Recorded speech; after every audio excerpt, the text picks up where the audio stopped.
Hello students. आज हम देखेंगे unit 5 design of IC engine component का पार्ट 3, जिसमें हम पढ़ेंगे डिज़ाइन ऑफ कनेक्टिंग रॉड। तो कनेक्टिंग रॉड आप देख सकते हैं। कनेक्टिंग रॉड कुछ इस तरह की होती है, जिसमें आपके दो एंड होते हैं। एक स्मॉल एंड होता है और एक बिग एंड होता है। जो स्मॉल एंड होता है वो जुड़ा हुआ होता है पिस्टन पिन से, और ये साइड जुड़ी होती है पिस्टन से, और जबकि दूसरी साइड ये जुड़ी होती है क्रैंक पिन से। ठीक है। और ये का क्या काम होता है? इसका काम होता है ये क्रैंक को रोटेट करता है, तो पावर ट्रांसमिट होती है from here to here. Okay. और ये जो क्रॉस सेक्शन आपको दिखाई दे रहा है, ये है आपके बिग एंड का, और ये है स्मॉल एंड के साइड का। हाँ। और ये जो आप देख रहे हैं क्रॉस सेक्शन, इसको एक्चुअली हम डिज़ाइन करते हैं। और ये मिडिल सेक्शन का क्रॉस सेक्शन है।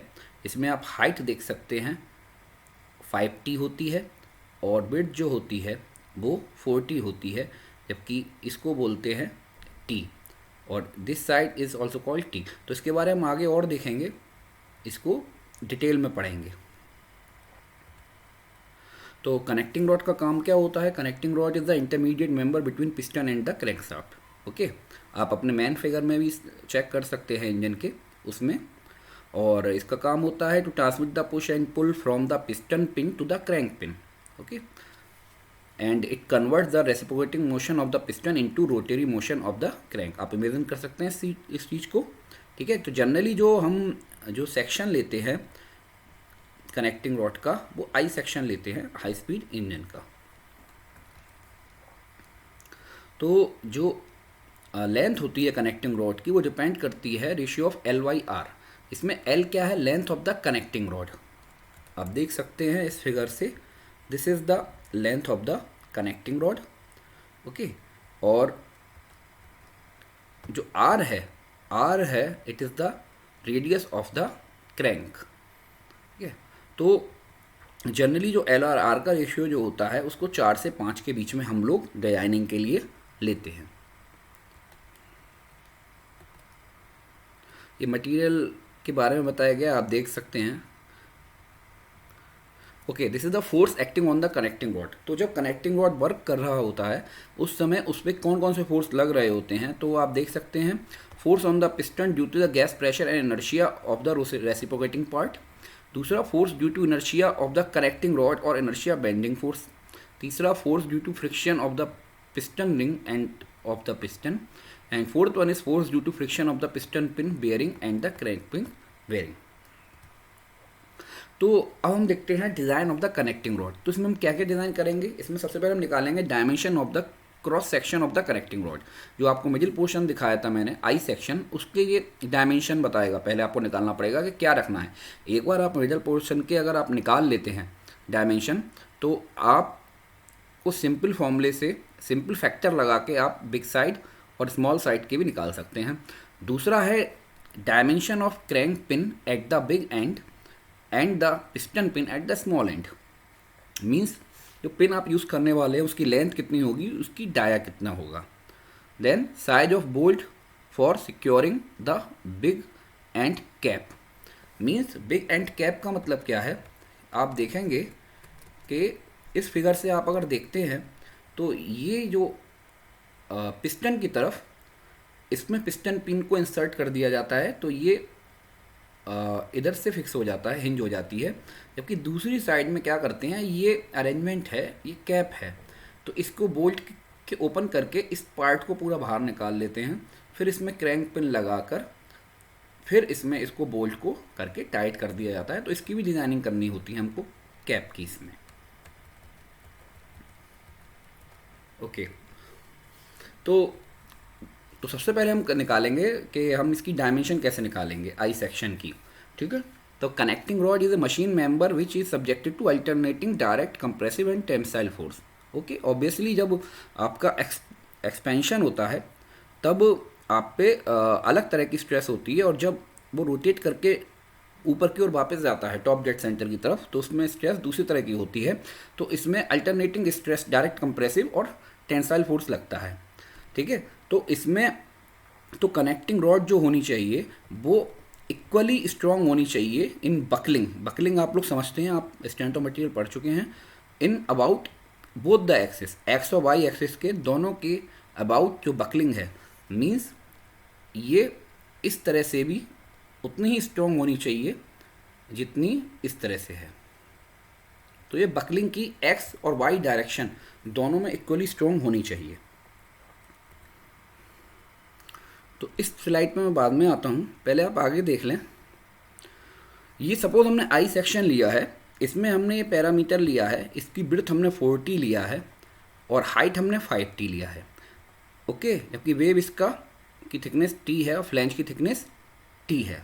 ठीक है, तो हम क्या करेंगे, इसका x एक्सिस के और y एक्सिस के अबाउट हम इसका मोमेंट ऑफ इनर्शिया कैलकुलेट करेंगे कि कितना है। तो आपको पता है ये कैलकुलेट करना आपने आता होगा कि कैसे हम कैलकुलेट करते हैं। इसके लिए हम पहले इसका पूरा एरिया निकालेंगे। तो एरिया आप देख सकते हैं बहुत ईजी है निकालना, ये डायमेंशन सब हमको दे रखी है। तो एरिया आ जाएगा इसका 11t², इसमें एरिया। देन आई एक्स निकालने के लिए आपको ये भी पता होगा इसको कैसे कैलकुलेट करते हैं, मैं ज़्यादा डीप में नहीं जाऊँगा इसके में।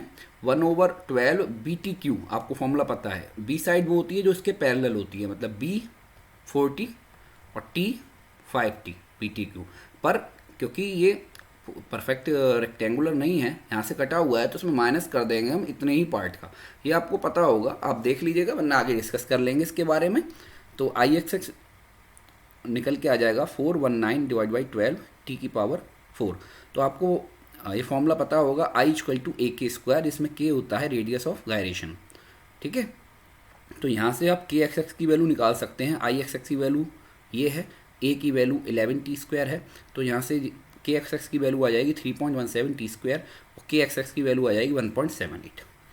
इसी तरह से हम moment of inertia about by axis, इस एक्सिस के अबाउट मोमेंट ऑफ इनर्शिया निकालेंगे, क्योंकि हमने बोला था कि बकलिंग दोनों तरफ से हो सकती है, इसलिए ये स्ट्रांगली दोनों तरफ से बराबर होना चाहिए, स्ट्रॉन्ग होना चाहिए बकल के लिए।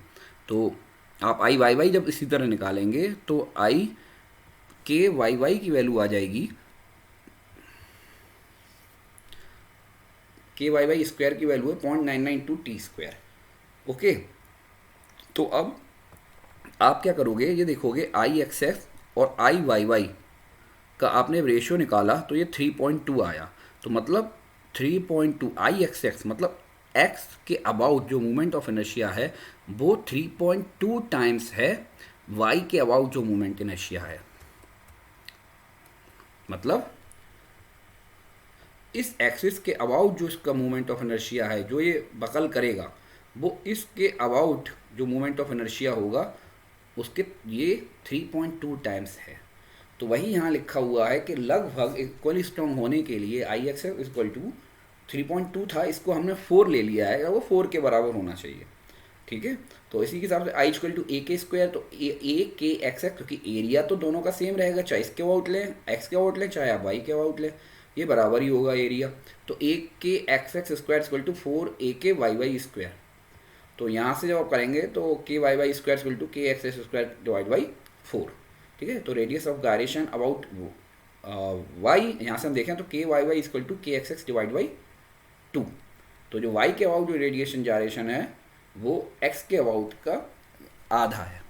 ठीक है, तो आप ये चीज़ याद रखें यहाँ पर कि जो ये डायमेंशन जो ली गई हैं, जो विड्थ ली हुई है 4t और जो हाइट ली गई है 5t, इसमें फ्लैंज और जो वेब की जो थिकनेस है जो t है, तो ये आप याद रखें। आप यही क्रॉस सेक्शन लें जब कभी भी आपको कंसीडर करना हो खुद से क्रॉस सेक्शन, तो ये सब पैरामीटर आप याद रखें। Width 4t and height 5t with wave and flange thickness t। Okay, और आगे बताऊंगा मैं आपको और क्या क्या चीज़ें ध्यान रखनी है ताकि सीधा रिजल्ट आप याद रखें, तो आपको ये करने की ज़रूरत नहीं पड़ेगी। लाइक KXX की वैल्यू 1.70, ये आपको याद रखना पड़ेगा। एरिया 11t², ये आप ध्यान रखेंगे तो ठीक है, वरना आपका टाइम वेस्ट होगा इसको कैलकुलेट करने के लिए। पैरामीटर तो आपको याद हो जाएगा 4t 5t और t। तो आगे बढ़ते हैं। तो in order to have a connecting rod equally strong in buckling about both the axis the buckling load must be equal. तो बकलिंग लोड क्या होता है, ये फॉर्मूला आपने पढ़ा हुआ है, sigma C A over 1 + A L Y के एक्सेस का स्क्वायर, ये होता है बकलिंग का फॉर्मूला, ये आपको ऑलरेडी पता है, आप स्ट्रेंथ ऑफ मटेरियल में पढ़ चुके हैं। तो अब ये क्या है, इक्वली स्ट्रॉन्ग होना चाहिए, तो ये दोनों बराबर होने चाहिए। तब ये दोनों एक्स के अबाउट और वाई के अबाउट जब आप इनको बराबर कर रहे हो तो आप देख लीजिए निकल के आ गया I X S equal to 4/y। ठीक है, तो मतलब क्या है कि I X is nearly equal to 4/y। ठीक है, तो अब ये कह रहा है कि अगर in case I axis is greater than 4/y तो क्या होगा, buckling will occur about Y axis obviously, मतलब एक्स के अबाउट जो मोमेंट ऑफ इनर्शिया है वो ज़्यादा है 4I/y के, तो बकलिंग वाई डायरेक्शन में हो जाएगी। और अगर एक्स आई एक्सेस कम है 4I/y से तो बकलिंग हो जाएगी एक्स डायरेक्शन में, एक्सिस से। तो in actual practice I axis kept slightly less than 4I/y। It is usually taken between 3 and 3.5 and this connecting rod is design for buckling about X axis. ठीक है, the design will always satisfactory for buckling about Y axis. ठीक है, ये लिखा हुआ है the most suitable section for the connecting rod is I section with the proportion as was shown in figure. Figure कौन सा, ये वाला 5T/4T। आप इसको जब भी लेंगे ये हमेशा सेटिस्फैक्टरी निकलेगा, आपको रिकैलकुलेशन नहीं करनी पड़ेगी। तो आप ये याद रखें पैरामीटर आई सेक्शन के। ओके, ना दूसरा है dimension of cross section of the connecting rod. तो आपको पता है कि जब कनेक्टिंग रॉड का ये अरेंजमेंट दे रखा है आपको, ये आपकी कनेक्टिंग रॉड है, ये क्रैंक है, ये पिस्टन है, यहाँ पे गैस प्रेशर P लगा हुआ है, यहाँ से इस डायरेक्शन में इस पर फ्रिक्शन फोर्स आएगा PS साइड थ्रस्ट जिसको बोलते हैं। ओके, ये कनेक्टिंग रॉड पे फोर्स होगा। तो इसका फोर्स डायग्राम जब आप बनाएंगे तो आप इस तरह से होगा, ये PC होगा, ये angle of inclination of the connecting rod है with the line of stroke, ये लाइन ऑफ स्ट्रोक पिस्टन ऐसे मूव कर रहा है तो लाइन ऑफ स्ट्रोक हो गई। देन ये एंगल फाई हो गया, angle of inclination of the connecting rod with the line of stroke, and angle theta हो गया angle of inclination of the crank from the top dead centre. Obviously top dead centre, क्योंकि यहाँ पे जब ये point यहाँ होगा तब ऑब्वियसली ये पिस्टन अपनी टॉप पोजीशन पे होगा, तो इसलिए टॉप डेड पोजीशन है, तो यहाँ से ये एंगल है थीटा। ठीक है, नाउ इस फिगर से देख सकते हैं कि P = PC cos phi, यहाँ से PC की वैल्यू हो जाएगी P/cos phi। तो द मैक्सिमम गैस लोड अगर ये कभी वैल्यू PC की वैल्यू कब होगी मैक्सिमम, जब cos psi की वैल्यू क्या हो, cos psi की वैल्यू क्या हो 1। ठीक है, तो जो मैक्सिमम गैस लोड अगर shortly after the dead centre position and at the instant phi = 3.3 degree, तो लगभग phi cos 3.3 की वैल्यू 1 होती है, तो PC की वैल्यू हो जाएगी P के बराबर, मतलब PC की वैल्यू हो जाएगी P गैस प्रेशर आपको पहले से ही बताया है πd² / 4 होता है इंटू P मैक्सिमम। ठीक है, मैक्सिमम प्रेशर। एरिया की वैल्यू आपको ऑलरेडी पता है 11T² 11T², और KX की वैल्यू आपको मैंने पहले बोल दी 1.78। ठीक है, then come to the next slide. Okay, ये आपको फॉर्मूला पहले से ही पता है, PCR की वैल्यू sigma C A 1 + a L/KX² का होल स्क्वायर। ठीक है, इसमें PCR है क्रिटिकल बकलिंग लोड न्यूटन में, sigma C compressive yield stress newton per mm², में एरिया A है cross section area for connecting rod mm² में। यूनिट आप याद रखिएगा क्योंकि ये गड़बड़ नहीं होनी चाहिए वरना पूरी वैल्यू ही चेंज हो जाएगी। A है constant depending on material and fixity coefficient, L की value length of the connecting rod mm, and KX is the radius of gyration in mm। Now आपको जो याद रखना है, अब हम न्यूमेरिकल के पॉइंट ऑफ व्यू से आए तो सिग्मा C की वैल्यू हम जनरली 330 न्यूटन पर mm² लेते हैं अगर नहीं दी हुई है, ये आपको याद रखना है, रिमेंबर रखना है। In a plane of rotation both end are hinged. Okay, obviously both end are hinged क्योंकि वो रोटेट कर सकते हैं अपनी पोजीशन पे, तो हिंज होते हैं। ठीक है, तो A की वैल्यू जो है स्टील मटेरियल के लिए, अगर कनेक्टिंग रॉड स्टील की है तो ये है 4/25,000 और ये डाटा बुक में दी हुई है, तो ये आपको ध्यान रखने की ज़रूरत नहीं है, आप सीधे डाटा बुक से ले सकते हैं। क्रिटिकल बकलिंग लोड का फॉर्मूला दिया हुआ है is equal to P C into factor of safety. Factor of safety आप एक अननोन फोर्सेस के लिए, अनसर्टेनिटी के लिए, आप कुछ पता है आपको फैक्टर सेफ्टी आप ले लेते हैं, तो इसकी वैल्यू हम जनरली 5 से 6 ले लेते हैं। ठीक है, तो अब आप क्या करोगे, पीसीआर का फॉर्मूला आपको दिया हुआ है, पीसीआर का फॉर्मूला दिया हुआ है आपको ये वाला, और दूसरी तरफ आप पीसी का फॉर्मूला आपको दे रखा है pi D square divide by 4 into P max. तो इसकी हेल्प से आप जो भी अननोन पैरामीटर है हमारा, लाइक लेंथ या R, small R, crank radius, ये हम कुछ भी निकाल सकते हैं। ठीक है, तो न्यूमेरिकल के पॉइंट ऑफ व्यू से आप देखेंगे तो पहले आप gas pressure, gas load, maximum gas load निकाल लेंगे, देन बकलिंग लोड निकालेंगे, रैंकाइन फॉर्मूला यूज़ करेंगे। इसमें आप ए की वैल्यू को ध्यान से 11t² रखेंगे, के एक्स की वैल्यू 1.78t निकालेंगे। ठीक है, और इसमें जनरली आप टी की वैल्यू कैलकुलेट करते हैं, आप ध्यान रखिएगा इस चीज़ को, इससे आप टी की वैल्यू निकालते हो। तो find the dimension of, okay, जब आप एक बार आप टी की वैल्यू निकाल लेते हो तो आपको मिडिल पोर्शन की, ये ध्यान रखिएगा, ये आपने जो सेक्शन लिया है आई सेक्शन, ये लिया है आपने मिडिल पोर्शन का। अब मिडिल पोर्शन का ये है तो ऑब्वियसली जो बिग एंड है वहाँ पर इसकी डायमेंशन बढ़ जाती है, हाइट बढ़ जाती है, और जो स्मॉल एंड है वहाँ इसकी हाइट कम होती है, पर इसकी जो विड्थ है उसको हम कांस्टेंट रखते हैं। तो इसका प्रोपोर्शन क्या है वो हम देख लेते हैं कि जो बिग एंड होता है वहाँ पर हम हाइट को लेते हैं 1.1h से 1.25h, मतलब यहाँ पे अगर 5t है तो यहाँ पे 1.1 इंटू 5t, और यहाँ पर इसे लेके 1.25 इंटू 5t हो जाएगा, जबकि विड्थ कांस्टेंट है 4t चलेगी, यहाँ से लेके यहाँ तक, यहाँ से पूरा 4t चलेगी, और यहाँ पे इसकी जो हाइट है वो कम हो जाएगी 5t से, कितना 0.75h टू 0.9h। ठीक है,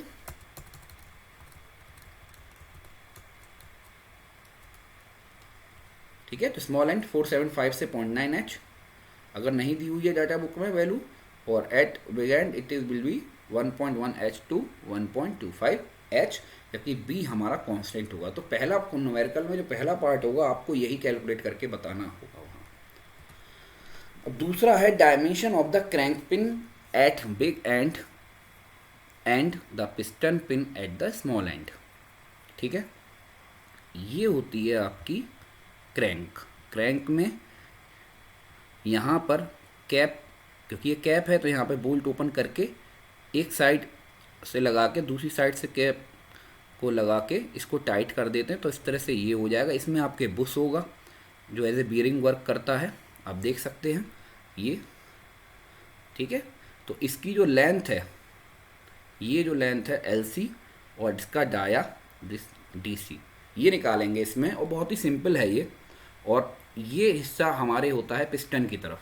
तो पिस्टन की तरफ कैसे होगा, ये जो हमारा पिस्टन आपने देखा था कल, इस तरह से जो पिस्टन था उसके अंदर इसको इंसर्ट कर देते हैं, और यहाँ से साइड से पिस्टन पिन को एंटर कर देते हैं। ठीक है, तो इसमें हमें कैप, इसमें हमें ये एक पूरा पार्ट हो जाता है, इसमें ज़रूरत नहीं पड़ती है हमको इसकी तरफ कैप के लगाने की। ठीक है, तो अगेन इसको हमें स्मॉल एंड में हमें LP डिज़ाइन करना है, और हमें इसका डाया डिज़ाइन करना है, कितना होगा। ठीक है, तो इसके लिए हम आगे देखते हैं इसकी डिज़ाइनिंग को।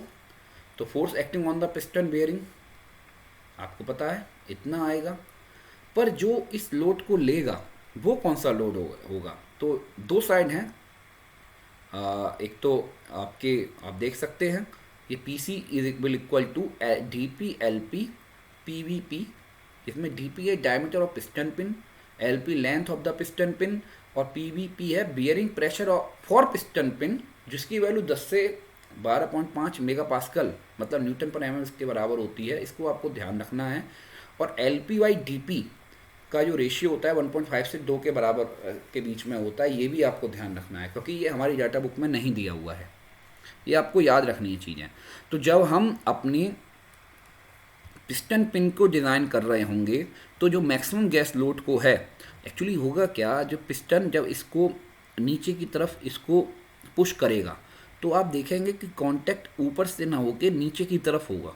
तो जो एरिया जो होगा, जो टच में होगा, वो कौन सा होगा, प्रोजेक्टेड, ये वाला एरिया, ये एरिया प्रोजेक्टेड। तो प्रोजेक्टेड एरिया कितना हो जाएगा, दिस इज डाया डीपी और दिस इज डाया डीपी। आप क्या कर रहे हो, आप इस साइड से देख रहे हो, इस साइड से। तो dia projected area will be a rectangular dia DP this, और उसकी लेंथ ये एलपी, एलपी और टीपी, ये होगा इसका प्रोजेक्टेड एरिया। ठीक है, तो प्रोजेक्टेड एरिया क्या हो गया, L P into D P into जो इसके बीच में जो प्रेशर लग रहा होगा, bearing pressure for piston pin, और वो किसके बराबर होगा, जो इस पे लोड लगा, पिस्टन पे जो ऊपर जो गैसेस थी उन्होंने जो लोड लगाया, कौन सा, pi D square divide by 4 P maximum. तो ये याद रखिएगा, ये L P D P L P P B P हो जाएगा, जिसमें बियरिंग प्रेशर फॉर पिस्टन के लिए होता है 10 से 12 मेगा पास्कल। इसी तरह से फिर आप क्या करेंगे, यहाँ से आप L P by D P का रेशियो आप इसमें से कुछ भी ले लेंगे। ठीक है, तो यहाँ पे आप क्या होगा, पी वी की वैल्यू पता होगी, ये वैल्यू आपको पता होगी, पी सी की value, D P L P के बीच में रिलेशन आपको पता है, तो एक पैरामीटर आपका निकल आएगा, दूसरा इस फॉर्मूले से आप निकाल लेंगे। तो आपको length of the piston pin और dia of the piston pin आपको पता चल जाएगा। और सेम चीज़ आप करेंगे किसके लिए, क्रैंक पिन के लिए। यहाँ पे पी की जगह सफिक्स में सी आ गया है, और इसकी वैल्यू होती है 5 से 10 मेगा पास्कल के बीच में, और इसका जो रेशियो होता है ये सब आपको याद करना है, ये आपको ध्यान रखना है।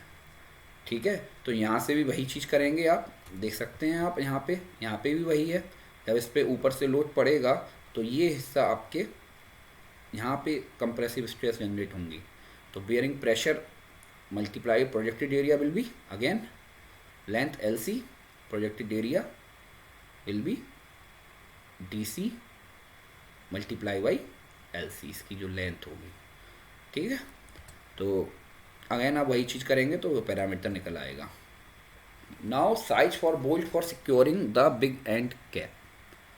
ये कह रहा है साइज ऑफ बोल्ट, बोल्ट का साइज क्या होगा for securing big end cap. आप देख सकते हैं, ये कह रहा है बोल्ट का क्या साइज होगा, इस बोल्ट का डाया या कितना होगा कि हम सिक्योर कर सकें बिग एंड कैप को। ये कैप है, इसके ऊपर दूसरी कैप आएगी, तो उसके लिए हम ये कर रहे हैं। तो ये कह रहा है inertia force acting on the bolt और कैप जो लगेगा, ये फॉर्मूला आपको बुक में दिया हुआ है। अच्छा, इससे पहले आप देख लीजिए, मैक्सिमम फोर्स लगेगा जो कैप पर वो लगेगा, एंड 2 वोल्ट्स वो जो लगेगा वो लगेगा जब वो टॉप डेड सेंटर पे होगा on the exhaust stroke. Exhaust stroke के एंड के समय जो क्रैंक पिन के ऊपर जो कैप लगी हुई है उस पर सबसे ज़्यादा फोर्स लगेगा। तो जो इनर्शिया फोर्स जो एक्ट करेगा बोल्ट के ऊपर वो होगा इसके बराबर। ये आपको फॉर्मूला बुक में दिया हुआ है, जिसमें आपके नोटिफिकेशन देख लिए, inertia force on the cap और द बोल्ट है, W R is the weight of the reciprocating part, ठीक है, N is the speed of the crank और engine in revolution per second. ये आप ध्यान रखिएगा जरूर। क्रैंक रेडियस mm में लेंगे, लेंथ ऑफ कनेक्टिंग रॉड इसमें मीटर में लेंगे, ये चीज़ आपको ध्यान रखनी है। फॉर्मूले में आप मेंशन कर लें, कहीं इस चीज़ को मेंशन कर लें, पेंसिल से मेंशन कर लें, एक बार देख लें क्या क्या पैरामीटर किस फॉर्म में हमको लेना है। N1 जो है वो है ratio of the length to the of the connecting rod to the crank radius, it is the ratio of L/R, और इसकी वैल्यू 3.2 से लेके 4 के बीच में हम लेते हैं। Theta angle of inclination of crank from TD top dead centre, ठीक है। Now wait of the reciprocating part क्या हो जाएगा, weight of piston assembly plus 1/3 into weight of the connecting rod. अगर आपको wait of the connecting rod नहीं दिया है तो आप इसको नेग्लेक्ट कर सकते हैं, ठीक है, पर अगर दिया है तो आप इसको ले लीजिएगा। पर आपको ये पैरामीटर जो ध्यान रखना है कि this is the weight of the piston assembly. हो सकता है आपको पूरा ही एक बार में उन्होंने पूरा वेट दे दिया हो, ठीक है। क्रैंक रेडियस इज R=L/2, जिसमें L है स्ट्रोक लेंथ। ये आप ध्यान रखिएगा, R की वैल्यू आपको देंगे नहीं, वो आपको लेंथ ऑफ द स्ट्रोक ही कहीं दे रखा होगा आपको। आप देखिए ये कैसे है आर की वैल्यू, आप ये देखिए एक्चुअली स्ट्रोक कितना होगा जब crank theta equal to zero होता है। अगर जब ये इधर आएगा तो ये पिस्टन ऊपर की ओर मूव कर जाएगा, उससे मैक्सिमम तो नहीं जा सकता है। मैक्सिमम जाने के बाद वो डाउन होगा कंटिन्यूस डाउन होता जाएगा। कहाँ तक डाउन होगा मैक्सिमम, जब थीटा की वैल्यू 180 होगी तो पिस्टन यहाँ से यहाँ पे आएगा, और उसके बाद जब ये आगे घूमेगा तो ये ऊपर की ओर जाना शुरू करेगा। तो स्ट्रोक कितना हो गया, स्ट्रोक हो गया, और ये वैल्यू कितनी है आर, तो ये टोटल कितना हो गया, दिस इज 2r। ओके, तो ये ट्रिक है, इस चीज़ को ध्यान रखिएगा कि जो क्रैंक रेडियस होती है वो लेंथ ऑफ स्ट्रोक के हाफ होती है। ठीक है, नाउ ये कह रहा है कि ये जो फोर्स है, इनर्शिया फोर्स है, मैक्सिमम कब होगा, तो मैक्सिमम जब होगा जब थीटा की वैल्यू जीरो होगी, क्योंकि हमने पहले ही बताया था कि टॉप डेड सेंटर पे ऑन द एग्जॉस्ट स्ट्रोक पे ये मैक्सिमम होता है। तो इसकी वैल्यू आप थीटा की वैल्यू जीरो रखेंगे तो आप देख सकते हैं कॉस जीरो की वैल्यू 1 और कॉस जीरो की वैल्यू अगेन 1 है। ठीक है, तो वही फॉर्मूला आपका हो गया, वही फॉर्मूला आप यूज़ कर सकते हैं। और ठीक है, और पी आई मैक्सिमम जो है उसकी वैल्यू होगी 2 टाइम्स। ओके, जो ये फोर्स है इनर्शिया फोर्स, उसको रजिस्ट कौन करेगा, जो ये इनर्शिया फोर्स जो लग रहा है इसको रजिस्ट कर कौन रहा है, force acting on the cap and bolt are as shown in figure subjective to tensile force since they are two bolt each share the inertia force equally.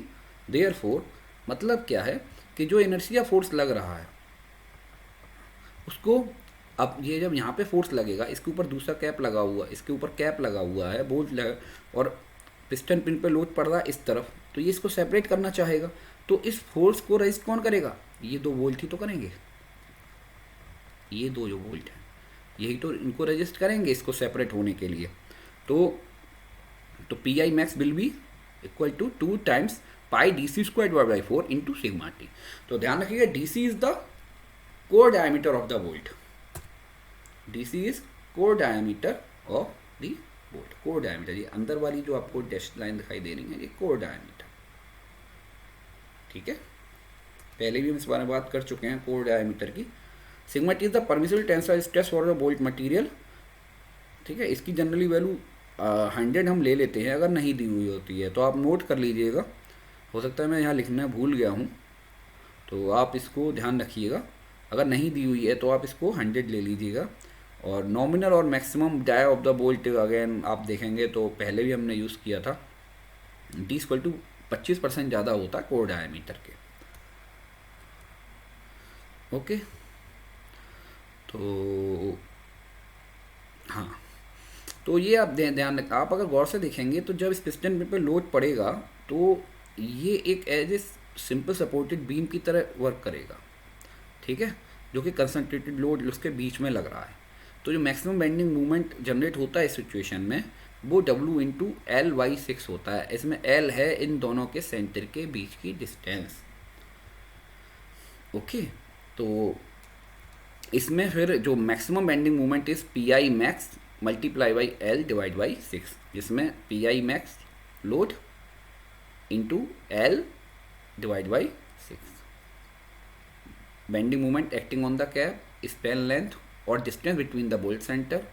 Now length is the, ये आपको formula ध्यान रखना पड़ेगा, ये थोड़ा सा tricky formula है। L is the diameter of the crank pin, okay, plus 2 times thickness of the Bush 3 mm plus nominal diameter of the bolt D and clearance 3 mm। तो इसको आप ध्यान रखिएगा, मतलब इसकी लेंथ के बीच के ये हो जाएगी जो पिन का डाया है प्लस जो बोल्ट का डाया है, हाफ ये तो फुल ये हो गया, प्लस इनके बीच का इधर बुश भी लगा होगा इसके बीच में और ये क्लियरेंस भी होगा बीच में, तो इसका जो मिला के ये फॉर्मूला बनता है। तो आप इस चीज़ को आप ध्यान रखिएगा, thickness of the Bush, thickness of the bush जो लेते हैं 3 mm लेते हैं, तो 3 mm यहाँ होगा, 3 mm यहाँ होगा, तो 2 टाइम्स बुश हो गया, और प्लस क्लियरेंस जो लेते हैं वो 3 mm ले लेते हैं, मतलब क्लियरेंस मतलब इसके बीच का, ये दोनों को मिला के ठीक है। तो the thickness of the cap कैसे हम ऑब्टेन करेंगे? थिकनेस ऑफ द कैप मतलब ये TC जो आपको दिखाई दे रहा है, ये कैलकुलेट करेंगे। सिग्मा बी क्या हो जाएगा? M over I, sigma over Y, तो M B into Y divide by I. I क्या हो जाएगा? B T Q divide by 12, B C into T C cube divide by 12। ये क्या हो गया? ये हो गया टी सी क्यू। और आप इसको अगर इस साइड से देखेंगे तो मतलब ये लेंथ इसकी इस तरह से, आप इस साइड से जब देखेंगे इसको तो उसकी विड्थ तो B T Q divide by 12, और वाई की वैल्यू हो जाएगी T C divide by 2। Obviously आपको पता है टी सी डिवाइड बाई 2। तो जिसमें सिग्मा भी permissible bending stress for cap material होगा, और टी सी की वैल्यू थिकनेस, टी सी है thickness of the big end cap, B C width of cap equal to length of the crank pin. Obviously जो width of the cap होगी वो length of the crank pin होगी। कैसे?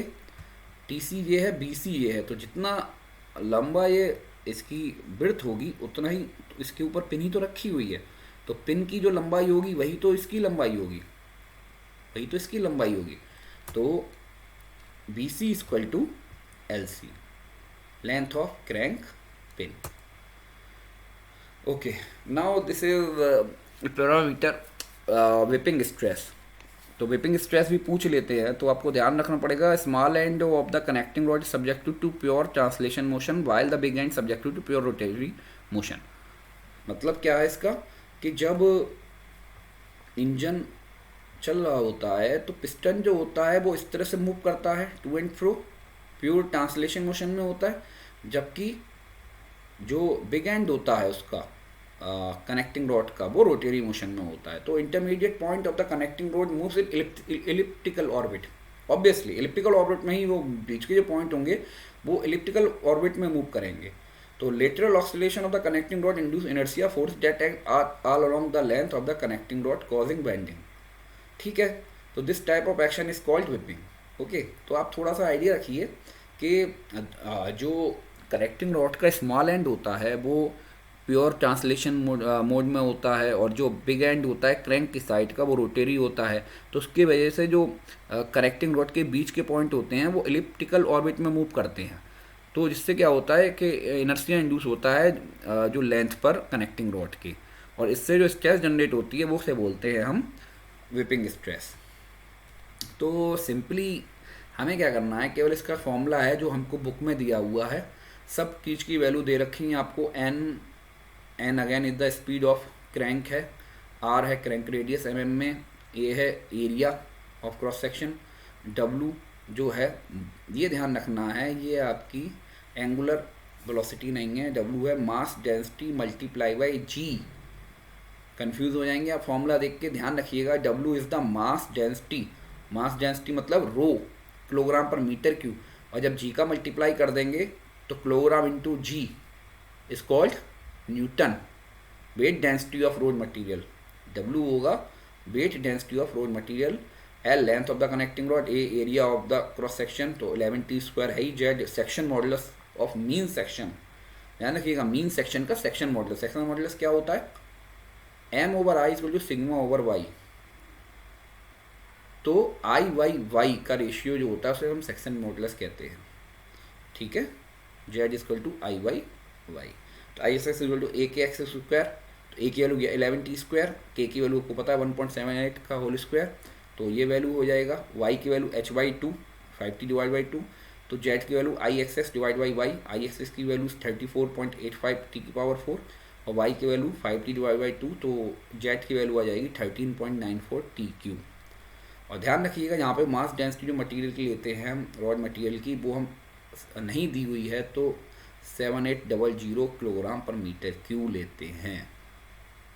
ठीक है, और sigma P इसमें maximum inertia bending stress of whipping stress. ठीक है, ठीक है, अब हम न्यूमेरिकल देख लेते हैं कनेक्टिंग रॉड का। तो ये क्वेश्चन है, ये प्रॉब्लम है, design a connecting rod for a high speed IC engine using following data.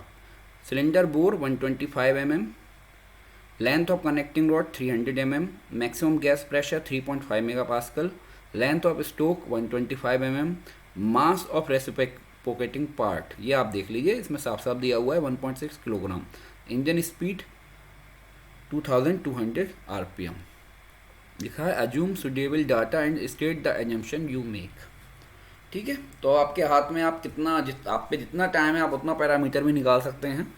ठीक है, ऐसा नहीं है कि आपको हर पैरामीटर को निकाल के आना है, आप पे जैसा टाइम है और क्वेश्चन के वेटेज के हिसाब से आप सब पैरामीटर निकालेंगे।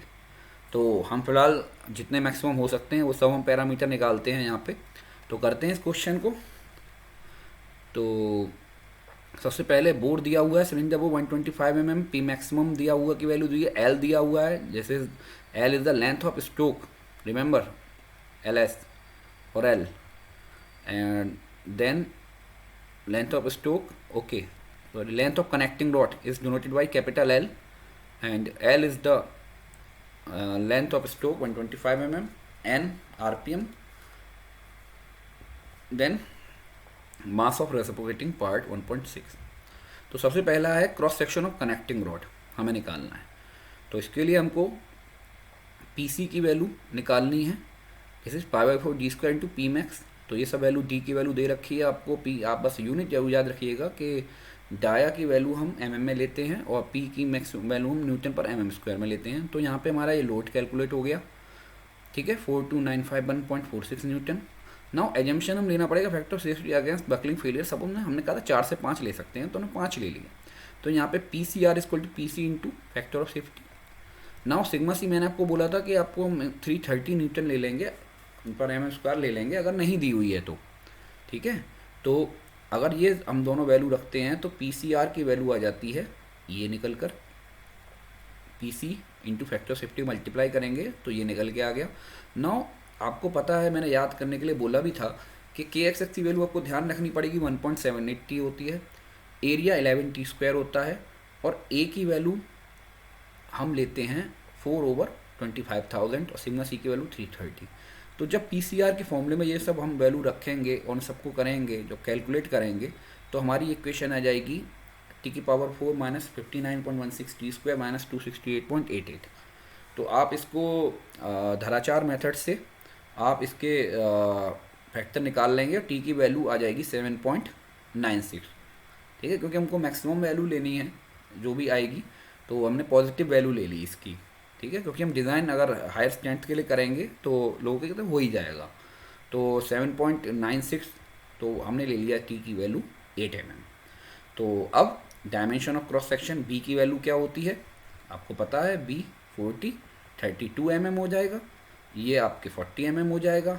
हाइट तो थिकनेस ऑफ वेव T की वैल्यू आपकी 8 mm हो जाएगी और फ्लेंज आपका 8 mm हो जाएगा। तो ये मिडिल सेक्शन का क्रॉस सेक्शन था, आपको ध्यान होगा जैसा मैंने क्वेश्चन में बताया था।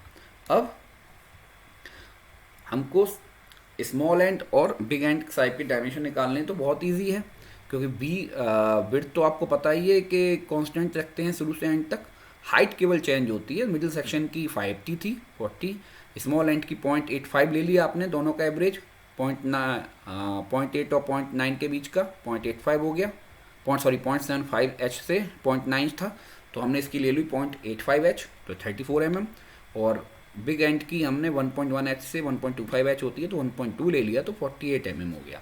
तो डायमेंशन BH का जो हो जाएंगी वो बिग एंड पे 32/48, मिडिल पे 32/40 और स्मॉल पे 32/34, ठीक है। तो एक पार्ट हमारा कंप्लीट हो गया। अब दूसरा हमको निकालना small and big and bearing size, ठीक है। तो इसमें आप देखेंगे कि एजम्पशन आपको मैंने वहाँ पे दिया ही था LYT फॉर पिस्टन पिन के लिए हम 1.8, क्योंकि रेंज कितनी हो 1.5 से 2 के बीच में होती है तो 1.8 ले लिया, और क्रैंक साइड के लिए रेंज 1.25 से 50 होती है तो मैंने 1.1 ले लिया। अलाउ बीयरिंग प्रेशर आपको पता है कि रेंज होती है 10 से 12.5, तो यहाँ पे हमने 11 ले ली, और क्रैंक साइड की जो अलाउ बीयरिंग प्रेशर होता है 8 से 10 के बीच में होता है, इसको हमने 8 न्यूटन ले लिया, ठीक है। तो अब पिस्टन पिन वेयरिंग के लिए हमें फॉर्मूला पता है PC = DP/LP PVP, ठीक है, और PC की वैल्यू आप ऑलरेडी 42951 ये आप यहाँ कैलकुलेट ऑलरेडी कर चुके हैं 42951। ओके, आपने इसको रखा और डीपी और इस रेशियो का यूज़ किया 1.8 का, तो आपने डीपी एलपी की वैल्यू 1.8 डीपी रख दी और पीवी की वैल्यू आप 11 ले ही चुके हैं, तो ये 11 हो गया। तो यहाँ पे डीपी की वैल्यू आ गई 46.57। सपोज़ आपने 47 ले ली इसकी वैल्यू, तो एलपी की वैल्यू हो जाएगी 1.8 इंटू 47, तो एलपी की वैल्यू 85 आ गया। और सेम तरीका आप यूज़ करेंगे क्रैंक पिन के लिए। तो यहाँ पे जो क्रैंक पिन की डाया आ गया वो 70 और जो लेंथ आ गई वो 75 आ जाएगी। Now step 3, nominal diameter for bolt for the cap, for holding the cap. तो assumption, the permissible tensile stress for bolt material is 100 newton per mm²। ये आपको याद रखना है, मैंने बोला है आपको कि ये नहीं दिया होगा। आप लेंगे कोई बोल्ट मटेरियल स्टील का बोल्ट जो जिसकी स्ट्रेंथ 100 न्यूटन पर mm² है। तो क्रैंक रेडियस R/L/2 आपको क्वेश्चन में दिया है 125, तो 62.5 mm हो गई। Crank ratio L/R 300 divide by 62.5 4.8। Wait of the reciprocating part, आपको मास दिया था रेसिप्रोकेटिंग पार्ट का, तो वेट निकालोगे तो जी का मल्टीप्लाई करोगे तो 15.7 newton. N revolution engine speed 2200 RPM। तो इसको आपने क्वेश्चन में जो फॉर्मूला दिया है वो आपको ध्यान होगा RPS में है, राउंड पर सेकंड में है, तो 60 का डिवाइड जब कर देंगे तो 36.6 RPS आ गया। तो पीआई मैक्सिमम निकालने का फॉर्मूला ये आपको वही है जो आपको डाटा बुक में दिया हुआ है, जो मैंने बताया है। जिन सब के पैरामीटर रखेंगे तो वो आ जाएगा 6421.8 न्यूटन। ठीक है, अब रजिस्टिंग फोर्स 2 बोल्ट हैं तो कितना रखेंगे 2 into pi D C square या 4 इंटू सिग्मा टी। ठीक है, बोल्ट मटीरियल के लिए हम ले ही रखा है हमने 100। ठीक है, तो यहाँ पे इक्वेशन 1 इक्वल टू 2 कर देंगे तो डी सी की वैल्यू आ जाएगी 6.39 mm। ठीक है, तो इसी तरह से नॉमिनल डाया आ जाएगा, ये कोर डायमीटर आ गया, नॉमिनल डाया 1.25, तो लगभग 8 mm आ जाएगा। अब यहाँ पे थिकनेस ऑफ द कैप निकालनी है हमको। तो एजम्पशन यहाँ मांगे permissible tensile stress for the cap, ये भी स्टील का हम लेंगे तो 100 ले लिया हमने। नहीं दिया है तो आप एक वैल्यू ले सकते हैं, उसके अराउंड सबको कर सकते हैं। Width of the cap B C equal to length of the crank pin L C, तो B C equal to L C equal to 75 mm। मैं आपको पहले ही बता दिया था कि जो विड्थ होती है कैप की वो length of the crank pin के बराबर होती है। Now distance between the bolts and L will equal to dia of the crank pin plus 2 time thickness of the bush जो कि 3 mm लेते हैं, plus nominal diameter of the bolt D plus clearance 3 mm। तो इन सब parameter रखिए। Dia of the crank pin कितना था 70, 2 times thickness of the Bush 2 into 3 6, nominal dia of the bolt हम निकाल चुके हैं 8 प्लस क्लियरेंस 3 mm 3, तो एल की वैल्यू आ गई 87। तो मैक्सिमम बेंडिंग मोमेंट आप निकाल सकते हो, ये आपको 64218 ये दिया हुआ है, इंटू एल की वैल्यू 87 आपने कैलकुलेट कर ली, डिवाइड बाई 6 ये आ गया। और I equal to B C T C की पावर की डिवाइड बाई 12, तो ये सब पैरामीटर आपने रखा। तो इसमें टी सी की वैल्यू ऐसी छोड़ देते हैं, वाई की value T C divide by 2 होती है, सिग्मा वी की value M B by I, तो सिग्मा वी की वैल्यू आपने 100 ली हुई है और एम बी की वैल्यू 93116 आप ऑलरेडी निकाल चुके हैं 93116, और आई की वैल्यू ये है और वाई की value T C divide by 2। तो ये सब किया तो टी सी की वैल्यू आ जाएगी 8.63। ओके, तो यहाँ पे टी सी की वैल्यू आ गई 9 mm। Thickness of the cap जो आ गई वो आ गई 9 mm। नो विपिंग स्ट्रेस निकालने के लिए एजम्पशन है the mass density of connecting rod material, मैंने आपको बताया था 7800 लेते हैं हम। तो whipping stress according to data book M B max divide Z मतलब I X divide by Y. M max is maximum bending moment newton mm, Z section modulus of mean section, okay, I axis moment of inertia about X axis, okay, और Y की value h by 2 मतलब 5t divide by 2। तो M B okay, तो यहाँ से हमको क्या करना है, सिग्मा वी की वैल्यू जो है वो उसका फॉर्मूला दिया हुआ है आपको डाटा बुक में। ठीक है, तो एम बी मैक्स क्या हो जाएगा आपको सिग्मा बी का ये दे रखा है, एम बी मैक्स हो जाएगा multiply by I X X into divide by Y. Okay, तो आप क्या करोगे, एम बी मैक्स का formula, M B max sigma B का आपने सब पैरामीटर रख दिया, सिग्मा बी की वैल्यू ये रख दी, तो यहाँ से आप एम बी मैक्स की वैल्यू निकाल लेंगे। ये आ गया 105,267.46। Okay, now I S X Y ये है, तो जेड की वैल्यू निकाल ली हमने ये, तो सिग्मा बी की वैल्यू आ गई 14.747। तो विपिंग स्ट्रेस की वैल्यू ये आपकी कैलकुलेट हो गई 14.747। ओके, मैं एक आपको बात बताना भूल गया, एक्चुअली सिग्मा वी की वैल्यू निकालते हैं इसके थ्रू, M B max divide by Z I X S, पर हमको इसका फॉर्मूला दिया हुआ है सिग्मा वी का अपनी डाटा बुक में, और वो फॉर्मूला होता है ये, जिसमें जेड होता है सेक्शन मॉडुलस, जिसका फॉर्मूला होता है I X X divide by Y. Z is the section modulus और इसका फॉर्मूला होता है I X X divide by Y. तो आई एक्स एक्स की वैल्यू 13.94 टी क्यू होती है, क्यू आर 4, और Y sorry I X X और वाई की वैल्यू इतनी होती है।